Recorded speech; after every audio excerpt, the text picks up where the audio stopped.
Бид өмнө нь нэг төвөрт T-тестийн талаар авч үзсэн. Тэгвэл энэ тохиолдолд би даасан бүлгүүдийн хоорондын T-тестийн талаар ярилцсан. Энэ нь бол хоёр ялгаатай бүлгүүдээс цуглуулсан өвлийн дунджууд хоорондоо статистик ач холбогдолтой ялгаатай байна уу эсвэл үгүй юу гэдгийг дүгндэг статистик харагч.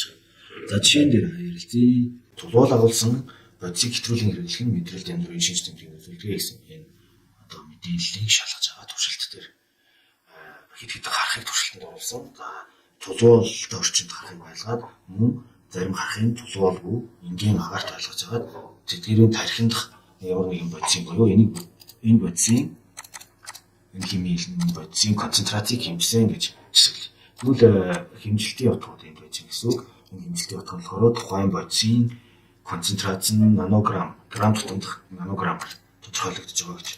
Тэгвэл 6 харахыг тулуултай орчинд байлгаад харин 5 харахны тархийг тулуулгүй энгийн агаарт ойлгосон. Тэгвэл эдгээрийн концентрацийн хооронд дунджуудын хувьд ялгаатай юм уу гэдгийг статистикийн хувьд авч үзэж. За тулуултай, тулуулгүй хэмжилтүүд энд байж байна.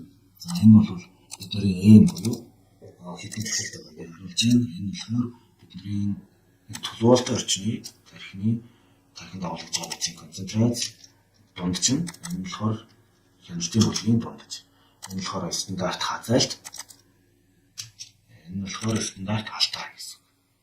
Энэ статистикийн хувьд эхлээд чиг таамаглал альтернатив таамаглал төвшүүлнэ. За нэгдүгээр чиг таамаглал гэдэг бол юу ч өөрчлөгдөхгүй гэдэг үзэлтэй байх ёстой. Тэгэх юм бол тулуулаар амьсгалуулах нь одоо тархинд энэ тухайн бодисын концентрацийг нөлөөлөхгүй гэдэг юм чиг таамаглал байна гэсэн үг. Харин альтернатив таамаглал нь тулуулаар амьсгалсан одоо харахны тархинд энэ бодисын концентрац нь нөлөөлөд өөр ялгаатай утгатай байна гэдэг ийм альтернатив таамаглалтай гэсэн үг. Тэгвэл энэ хоёрыг томьёолох юм бол тухайн концентрацийн дундаж эхний бүлгийн дундаж дараагийн хоёр дахь бүлгийн дундажтай тэнцүү байна гэж томьёолж байгаа. Энэ дундаж хоёр статистикийн хувьд ойролцоогтой байна гэдэг ийм төгөлт хийж гэсэн. Тэг таамаглал нь харин альтернатив таамаглал нь энэ хоёр ялгаатай байна гэж одоо дүгнэж байгаа таамаглал гэсэн. За тэгвэл популяцийн одоо эхнийх болон дараагийн энэ хоёр одоо популяц эсвэл энэ хоёр төвөрийн дунджууд тэнцүү байна гэдгийг өөрөөр яаж томьёолж болох вэ гэхээр энэ хоёрын ялгуур нь зэгтэй тэнцүү гэж хэлж болно. За харин энэ хоёрын ялгуур нь тгээс ялгаатай байна гэж үзэх юм бол бидний альтернатив таамаглал энэ дараах байдлаар ингэж томьёолж болно. За тэгвэл T статистикийг бид нэр бодохдоо энэ дараагийн энэ утгыг бодно. TS гэдэг юм утга. TS гэдэг утгыг яаж бодох юм бэ гэж бид нэрээ одоо нөгөө төвөрийн T утгыг бодох гэж. Төвөрийнхээ T бодох гэж. Энэ төвөрийн T болохдоо эхний дунджаас хасах нь хоёр дахь дунджаж хаалтаа хагаад за хасах нь мю буюу бидний нэг төвөрт T тесттэй мю популяцийн дунджаж байсан. Үүнийг одоо T-гээр болгож байгаа. Тэгвэл энэ хоёрын ялгуур нь одоо T байна гэдэг.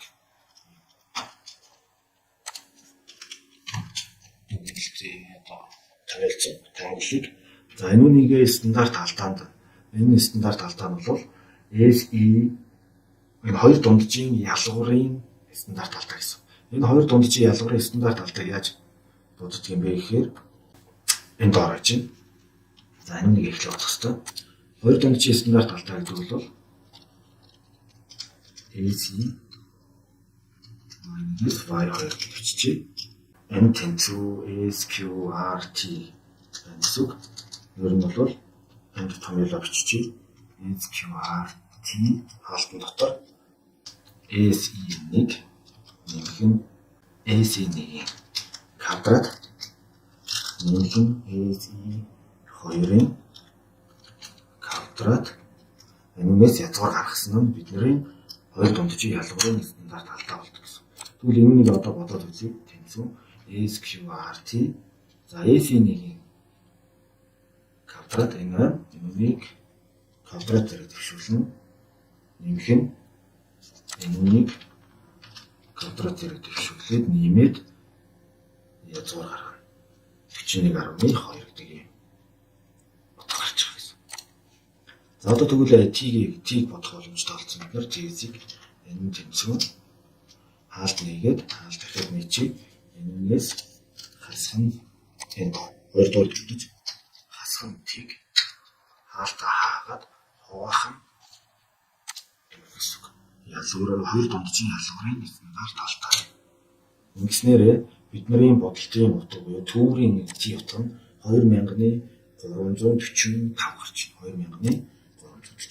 Одоо тэгвэл энэ t утга нь критик t утгаас хэр их байна эсвэл бага байна гэдгийг мэдэх шаардлагатай болно. Тэгэхээр бид нэр t хүснэтээсээ t критик гэдэг утгыг олж авах. Энэ критик утгыг олж авахын тулд бид нэр чөлөөний зэрэг хэрэгтэй.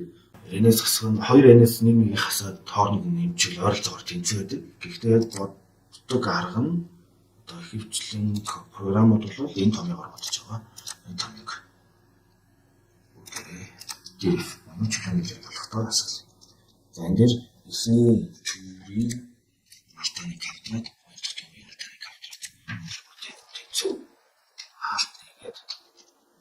эсний квадрат нэмэх нь S2-ийн квадрат зэрэг. Энэ хоёрын квадрат зэрэг. Энэ дахиад квадрат зэрэг төвшүүлчих тийм. Хуваах нь хаалт нэгээд S1-ийн 4 зэрэг. Энэний 4 зэрэг. Хуваах нь энэ саныг буюу 6-аас 1-ийг хасчих. Тэгэхээр 5 байна гэсэн. Нэмэх нь S2-ийн 4 зэрэг. Хуваах нь 5-аас 1 буюу 4 төгрөж. Тэгээд хаалтаа хаалаа.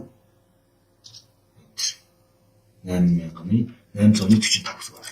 Тэгвэл үүнийг 8 гэж ойлцоолно зэрэгтэй. За тэгвэл чөлөөний зэрэг нь 8, алдааны түвшин альфа тэг 105 үед. За бид нэр тэг таамаглалаа болохоор юу гэж төвшүүлсэн бэ гэхээр энэ тулуул нь энэ тархинд нөлөөлдөггүй. Энэ молекулын концентрац нөлөөлөхгүй төвшүүлсэн. Харин тулуул нь энэ молекулын концентрацид нөлөөлнө гэсэн. Хоёр талт тест. Нөгөө их хэсэг нь эсвэл бууруулна гэж бичиж учраас хоёр талт тест. Явуулсан гэсэн үг. За тэгвэл хоёр талт тест. Чөлөөний зэрэг нь хоёр талт тест альфа нь 5, чөлөөний зэрэг нь 8 үед 2306 гэдэг критикт гарч байна. 2306. За тэгвэл бид нар энэ дээрээс хасах 2306-аас бага нэмэх 2306-аас их төврийн t утга гарвал бид нэр тийг таамаглалыг няцаана гэсэн. Тийг таамаглаж няцаана гэдэг бол бид нэр альтернатив таамаглалыг зөвхөн энэ дээрээс дүгнж үзэх юм бол тулуулыг хэрэглэх нь за тархинд дах энэ бодисын концентрацид нөлөөлдөг гэсэн юм дүгнэлтийг хийнэ гэсэн. За үүнийг хялбархан Excel дээр T тестийг яаж хийх вэ бүгд энэ дээр авч үзье. Одоо энийг жоо өргөсгөчье. За T тест бид нэр өмнө нь data analysis гэдэг юм data гэдэг ороод data analysis хэрвээ энэ байхгүй бол teст дотроос өөрсдөө суулгана. За тэгээд биднэрт T тестийн хөлбөрүүд байгаа. Two sample assuming unequal variance. Бид нар вариацийг мэдэхгүй байгаа гэж үзээд unequal varianceтай. Эсвэл адилхан варианц бол ингээд шатаа варианцтай гэж үзвэл энэ үг. Ингээд хоёр дарчин. За тэгээд range зааж өгнө. Энд дээр за эхний юу? Sample. Гараагийн sample энэ дээр орж ирнэ. За энэ дээр альфа алдааны түвшин гэдгийг 105 output range энэ дээр заавч. Тэг окей даа. За ингэснээр бид нэр хоёр зүгээрч чи тестийг. За тэгээд дундаж байна. Вариац байна.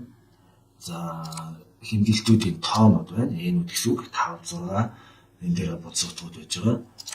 За таамаглагдж байгаа дунджуудын ялгаа бол бид нэр тиг гэж үзэж байгаа тиг таамаглал дээрээ. За тэгээд чөлөөний зэрэг 8 гэд бид нэр энд доор олсон байна. За тиг 105 гэж алдааны түвшинг заавал өгсөн байж байгаа. За тэгээд алдааны түвшин тиг 105 үед нэг талд t-test one tail эсвэл two tail бид нэр two tail-ийг хэрэглэсэн. Two tail буюу хоёр талд t-test-ийн критик утга нь 2306 гэж бид нэр бодож харах суудаг байж. Энд дэр харсууд байж. Энэ утга байна. Энэ тохиолдолд тэр энэ талбай нэг олж аваад